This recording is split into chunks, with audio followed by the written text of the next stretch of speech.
Plot twists can make or break a movie. If they're ingeniously executed and actually make sense for the story, they can elevate it to the heavens. But if they feel forced and undermine everything up to that point, they can kill absolutely all audience enthusiasm. And then there are twists which, whether good or bad, viewers actually see coming a mile off, as certainly appears to be the case with these upcoming movies. Now, to be clear, it is entirely possible that we're wrong about at least a few of these movies, and the marketing might even be deliberately misleading us all to anticipate these outcomes. But more often than not, most trailers do give a pretty straight up indication of what the final film actually is. So with that in mind, I am Gareth, this is What Culture, and here are 8 upcoming movie twists everyone's probably already guessed.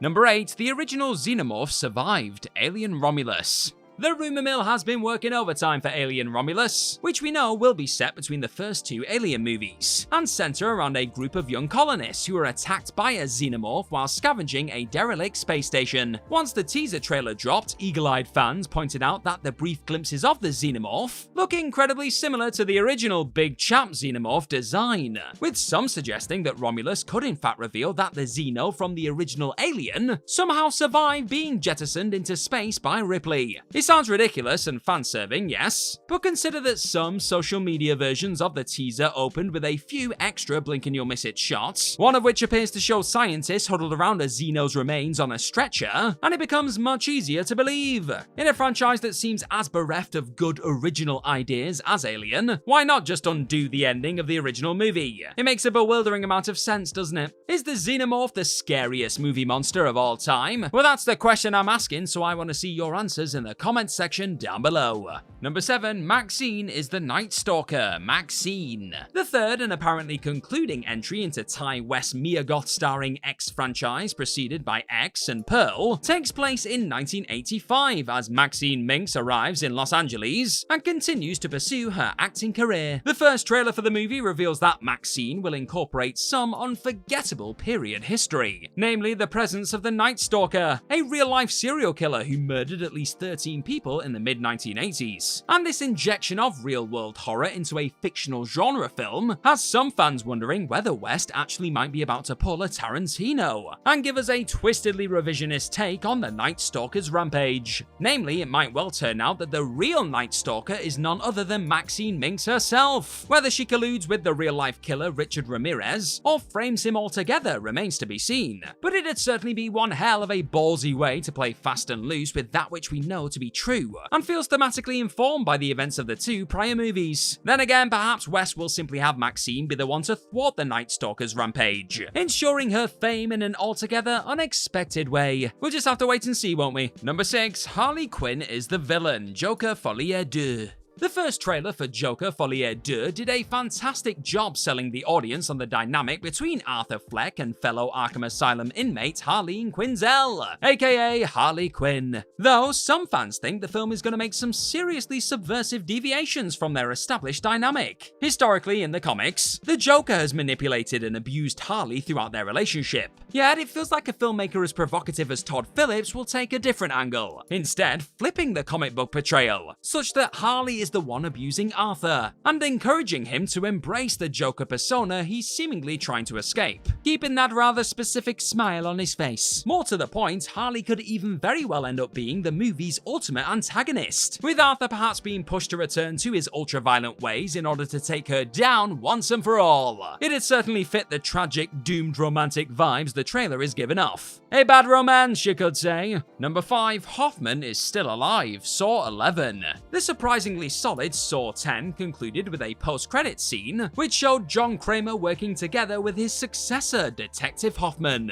And while this scene was set early in the Saw chronology, as with the rest of the movie, it was the first time we'd seen Hoffman on screen since his death in 2010 Saw 3D, The Final Chapter. The scene seems to suggest that Hoffman will likely make an appearance in the upcoming Saw 11, which will presumably inch a little further forward in time while still preceding Kramer's death, allowing the great Tobin Bell to to appear in the film once again. But it's also fair to say that Saw needs to be looking towards its future, doesn't it? With Bell turning 82 years old this year, he won't be able to play Kramer forever, will he? And it makes sense to start considering who could take up his mantle as the series' new protagonist. Given that we never saw him die, Hoffman seems like the most probable candidate. And so, don't be shocked if Saw 11 ends with a credit scene which leaps back to the end of Saw 3D, to show how Hoffman escaped being confined in that grotty bathroom, in turn teeing up a present-day sequel where Hoffman continues his, tests.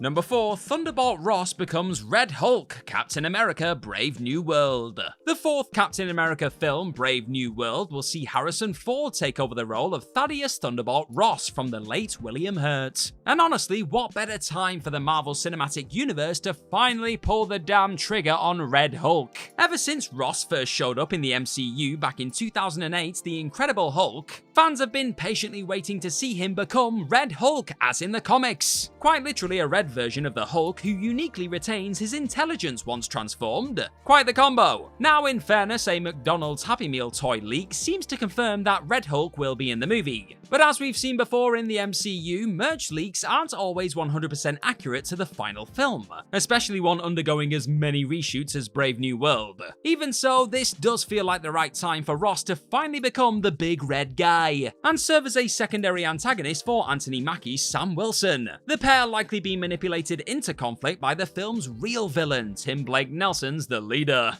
Thanks for checking out this video today, folks. Now hit that subscribe button down below for more of this What Culture stuff in your day. Number 3, it gets a happier ending, Speak No Evil. 2022's horror thriller Speak No Evil was a considerable hit on streaming, enough that it was just a matter of time before it got the big theatrical Hollywood remake treatment. And indeed, said remake is due out later this year, with James McAvoy, Aisling Franciosi, Scoot McNairy, and Mackenzie Davis playing two couples whose holiday together quickly takes a nasty turn. The original film sticks true to its grim vision all the way through to its unforgettably bleak climax, the particulars of which we won't spoil here because yikes. But safe to say, American horror remakes being what they are, many are expecting this new take to make a sharp left turn from the original ending, and deliver something a little more crowd-pleasing. It's tough to imagine the original ending going down well with popcorn-gobbling audiences looking for some gnarly thrills on a Friday night. And so if Blumhouse wants to make serious money with the film's delicious premise, they're probably going to deviate from the original's deflating, if brilliant, conclusion. Number 2, John Wick is confirmed to be alive. John Wick presents Ballerina. John Wick Presents Ballerina is a spin-off from the mainline John Wick franchise, centered around Rooney, the ballerina briefly glimpsed in the 3rd John Wick film. The movie is set between John Wick 3 and 4, allowing appearances from Sharon and Wick himself, despite the fact that both characters appear to die in John Wick 4. But with John Wick 5 already confirmed to be in the works, what would make more sense than Ballerina ending with a reveal that Wick actually survived his brutal wounds in the previous film, faked his death, and will be back for one more go-around?